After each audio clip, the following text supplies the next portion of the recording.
A judge has now ruled the NFL had no right to increase Rice's suspension based on no new facts.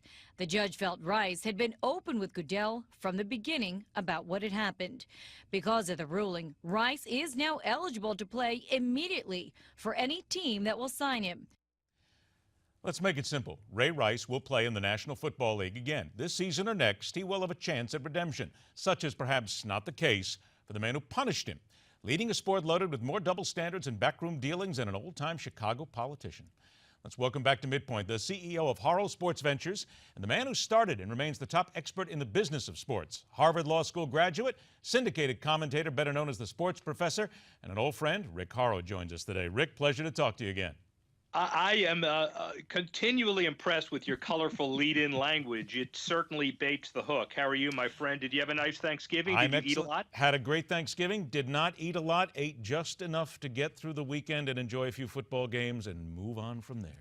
Wow, because you look pretty good, man. You got to make sure that you continue to stay that. You're right, Rick. I'm a tremendously good-looking man. It's wonderful of you to notice that. And everybody. That's one of the few things we can agree on. Let's see if we can agree on something else here. Is the biggest issue to take from the entire Ray Rice incident at this point, not that Roger Goodell might have lied, not that they might have not asked the right questions, but that this is a league right now that simply is the emperor with no clothes on parading down the street? They have pretty much been shown, once and for all maybe, that they will cover up anything in order to keep their brand nice, safe, sound, and profitable.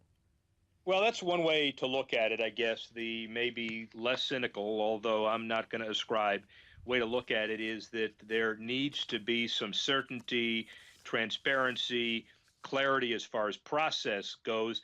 The brand requires it. Visa, Campbell Soup, Anheuser-Busch, Procter & Gamble, and the companies that, in Anheuser-Busch's case, spend $200 million a year requires it. And so Roger Goodell and Judge Barbara Jones are exactly aligned. They both say that they need a policy that is consistent and not arbitrary. Roger Goodell says he's going to get to it. Barbara Jones says he hasn't yet.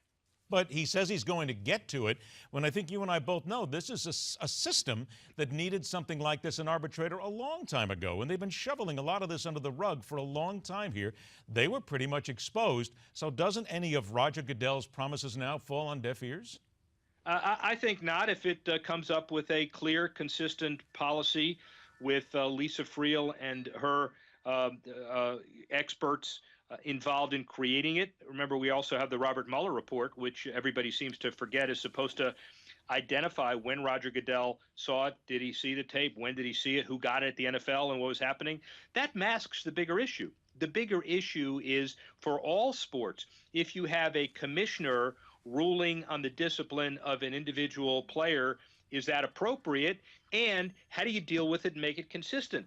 I know it's a subject of collective bargaining, Ed. We've talked about that before, and we've also had discussions about the NFL Players Association being involved. We can't wait for the collective bargaining cycle. That's too much time. It's got to be something that everybody buys off on, and if Roger Goodell decides to give up some power in the context of eliminating some controversy, maybe this is the time to do it. Well, wait a minute. You just said there about a minute we have, and then we'll take a break, come back and talk a little more, but you just talked about giving up some power. Any doubt in your mind that Roger Goodell's role as commissioner is going to change and is going to have to undergo some sort of metamorphosis simply because I don't know if people think they can trust him anymore?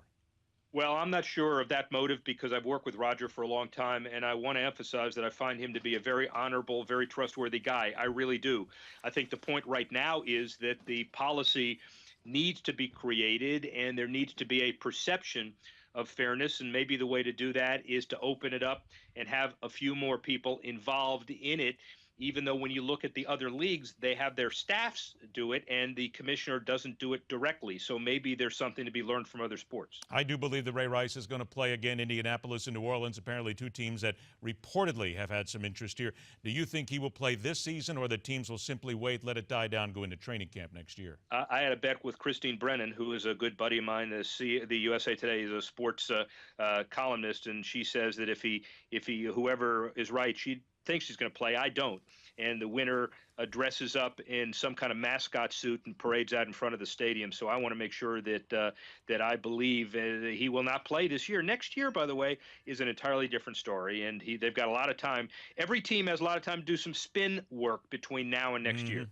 Christine's an old friend of both of ours. I can hardly wait to find out the result of this bet because I want pictures. That's all I want. I'm not Stand telling you. by. I'm not telling you. No, you won't, of course. Stand by. Rick Horrow returns after the break. We spin to the dangerous trickle-down effect of football concussions and the political statements the NFL would rather avoid.